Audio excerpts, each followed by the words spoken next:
So Nisha, be honest, how rough do I look? Yeah, pretty rough. Sorry about that, guys. I'm ill, but we still got to do work. So my job's not all good. All my mates are like, oh, Karl, your job's so great. So, yeah, but I don't get fucking sick pay. I've got to turn up to work. Yeah, YouTube doesn't offer sick pay. If there's one thing you can say about Bird Box, it's that it's definitely a film that came out in 2018. Hugely popular upon release for its novel premise, a key thing that hooked audiences is that the monster that stalks the main cast throughout the film is entirely unseen. A monster that remained unseen because it apparently looked stupid as fuck. So I didn't watch Bird Box because I read reviews and went, nah, this sounds stupid, but you did, didn't you, Nisha? Yeah. So would you like to just give the audience at home the Cliff's Notes version of what happens? Out of nowhere, this monster Or multiple monsters it ends up being. I don't know how many there are because you never see them. You never see them, that's what makes it scary. It just comes into like America and people start seeing it, and as soon as they see it, they kill themselves. Yeah, they instantly start committing suicide, and it's later discovered in the film that they do this when you lock eyes with them. Yeah. So a solution is found in the form of just makeshift blindfolds, which is why every piece of media related to the film you've probably seen has Sandra Bullock wearing a blindfold. And the concept of Bird Box is really interesting to me, but like I said, it wasn't something that it hooked me, like it hooked other people evidently. But another film that I really liked the idea of, but when I watched a bit of it, the execution wasn't really sound, was I think it was a Robert Redford film on Netflix. I don't know what it's called. And the idea is that someone discovers that there is definitively an afterlife. Right. They just do an experiment and go, oh wow, yeah, heaven's real. Like we've conclusively proven by science that heaven's real. And the moment he makes the discovery, like 13 people commit suicide instantly. And the thrust of the narrative is, okay, how do we convince people to just do anything in this world when there is definitively an afterlife that they can go to where they will live forever in perfect harmony with all their loved ones? Yeah. And then it ends up being a love story. I'm like, damn it, that's such a good concept of being a horror movie. That kind of sounds like, have you seen Invention of Lying? The Ricky Gervais one. Yeah. Which is, again, very solid concept. Guy invents lying, but then Ricky Gervais couldn't help but turn it into just a huge, big, self-masturbatory wank fest about how religion's fake. Yeah, and then it becomes Jesus at the end. It's like, fucking hell. He talks about how there's an afterlife and everyone gets a mansion and stuff like that, so people just don't care about dying. They don't give a shit about life anymore. It's like, well, it doesn't matter because I'm going to get a mansion in afterlife. But it was a good idea as a concept until it just turned into, a Ricky Gervais wank fest. And there's so many films out there with really solid just premises that are just ruined, like Bird Box. It's like, oh, that's really cool. Just there's unseen monsters that just make you commit suicide. Yeah. And then you just have CGI person getting hit by a truck. It's like, well, I'm done. So as you said, Nisha, you never see the monster in Bird Box, do you? No, you kind of see, I think, slight shadows, or you hear, it sounds like wind. Yeah. It just sounds like wind. The wind, so it's The Happening. Yeah, I thought that when I watched it. I was like, this is like The Happening. People don't know. Karl, what's The Happening? Oh dear sweet summer child with ribbons in your hair, you are not ready for The Happening. Because isn't that the film where you have Mark Wahlberg running away from the wind later in the movie?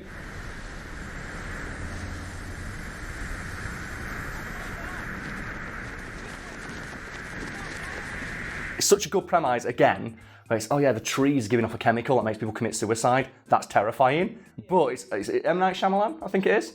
And it's an interesting idea for a threat, but just when you have that bit in the film, it's like, oh look, the grass is shifting, the wind's coming towards us.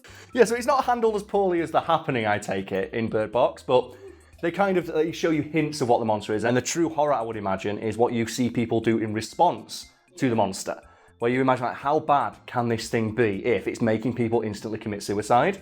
And that reminds me a lot of Death Stranding. And are you familiar with Death Stranding at all? Is that the one with Norman Reedus? Yeah, Norman Reedus and his funky fetus, that's the one.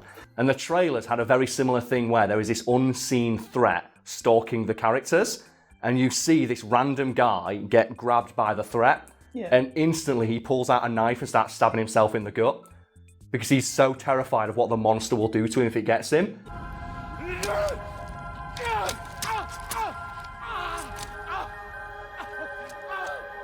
And that is just, it's a phenomenal premise of, what the fuck is this monster? Yeah. What is it that's so terrifying that a person caught by it immediately resorts to suicide to stop it from getting them? Yeah. And then, if you've not played the game, spoilers, it's really underwhelming.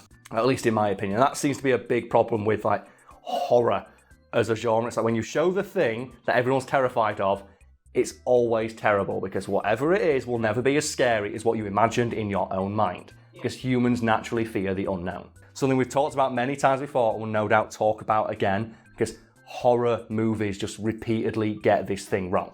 Yeah, getting back to the actual article, because we went on a bit of a tangent. We did, yes. It's okay. You don't see the monsters in Bird Box. No, and that was by design, and the screenwriter never intended for the audience to see the monsters, because they understood the thing we've spent the last 10 minutes talking about, which is an unseen threat, always scarier. Producers, however, disagreed with the guy they were paying to write the movie they were producing, and said, well, we need to see the monster. We need to know why it's so scary. And the screenwriter tried to explain, well, the monster, you know, it's a representation of whoever sees its own personal fears, so it changes for everybody. And we kind of hoping that's hinted at during the movie, and the audience watching at home will be able to understand that and use their advice like, no, show the monster. And according to the screenwriter, he was badgered about this almost every day of production, with someone just coming over and show the monster though. It's like, I don't want to show it, but show the monster though. Basically, do the raw. It's the Shrek, do the raw, but show the monster though. It's like, fine, I'll show the monster. So he went and wrote an extra scene that wasn't in the original script, where Sandra Bullock has a nightmare and she sees the monster.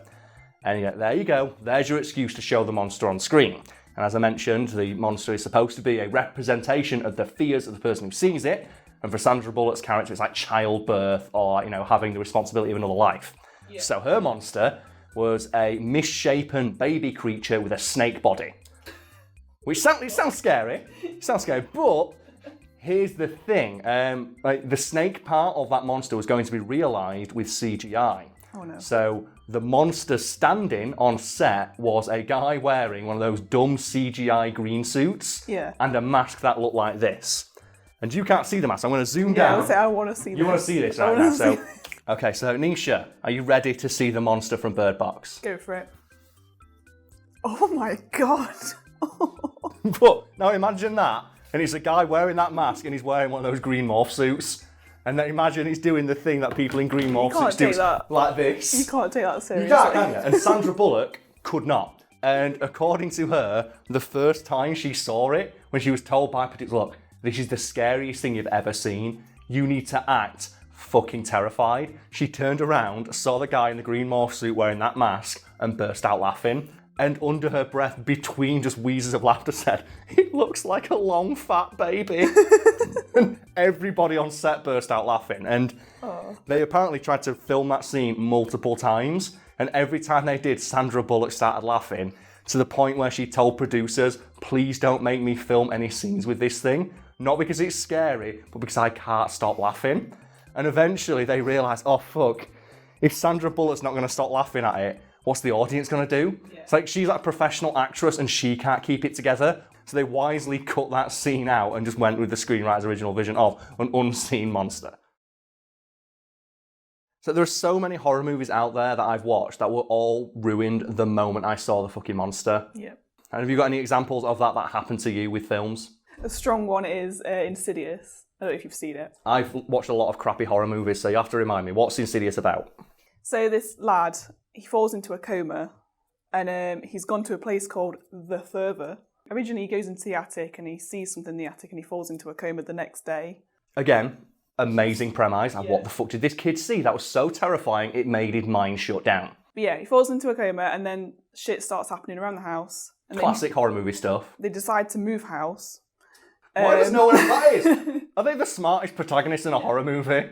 So I always think it's like Amityville Horror, let's move. Oh, we've got no money, it's all tied up in this house. If you can afford a giant 90-bedroom house, you can sell it. Sell it at a loss and go live in a fucking house. Anyway, what happens next? Yeah, they move house. Shit's still happening. They get in this psychic lady, like paranormal investigator, tries to communicate with the son. But I can't remember it. He's stuck in the Further. But yeah, the dad goes into the Further because he can astral project, apparently. He got the sheep talisman from Jackie Chan Adventures, yes, go on. But yeah, up to this point, this film is quite scary because you never see the monster. You don't see what's causing this shit happening. So he goes into the Further and it just looks really tacky. Like you're going into a haunted house. It looks like a fairground ride. And it goes into this attic room and you just see this creature. It looks like Darth Maul.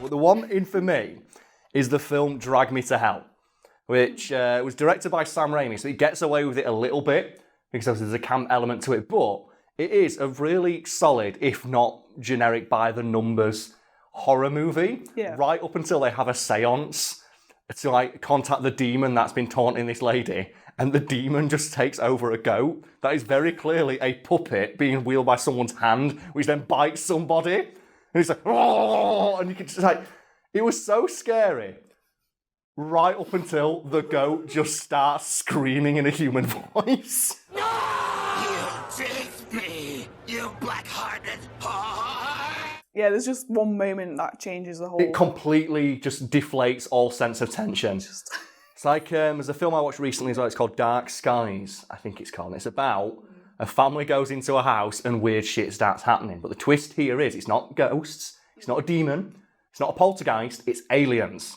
Oh, right. So it's a cool twist on an old, well-worn horror trope, but they show you the aliens, and the aliens are these really creepy, like, just tall CGI monsters that look like matchsticks. It's like, oh, come on! You ruined it!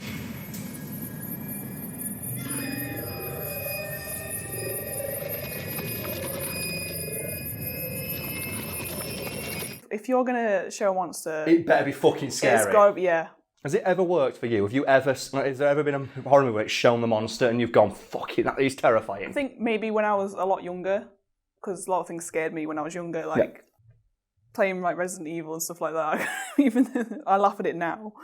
But, the mashed potato zombies. Yeah, but now I find it really hard to watch a horror film and be genuinely scared. Because you know all the tropes. Yeah, like, I mean, I've studied film. I know everything looks fake. There's only one for me, and it's Wreck, which we've talked about before, and it's because they actually got a guy who has a disease which gives him limbs that are like twice as long, and they're like this thin. So he has unnaturally long limbs. He's like 9 foot tall. Like Slender Man. Yeah, basically. And he plays just this horrible, just emaciated, demon-infested lady who's lived in her own shit for about 30 fucking years. Yeah. And it's terrifying.